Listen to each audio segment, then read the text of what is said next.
So anyway, me na me so anyone go yan. Then only so no go kwa be oko. No home. Iwe bo we Nigeria be gina. When do we bo si wendo. We want do traditional music. Yahweh Baba, Yahweh Baba. Yahweh Baba no ko bosigo. Yahweh Rami, Yahweh Rami.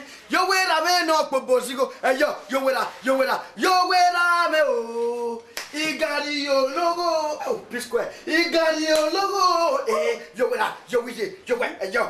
Yahweh Rami o. Igario logo. Yahweh Baba, Yahweh Baba. Yo. Aye, we ask one. Yeah. It rap. Me rap. Me Avada.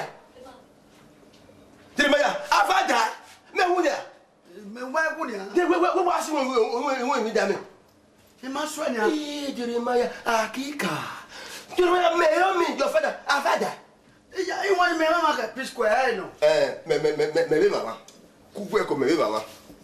Me mama, you want go where? Israel.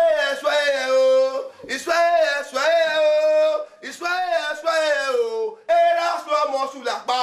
Yes. Bueno. Era sua moço la pa. Era sua. Awo me su la pa. Yes. Ki ma so e. Wa gbe la ko. We ra po. Mo e kesu e. We mo e kesu e. Akan gwa da. Wa gbe la ko bo. O wole la lo kan.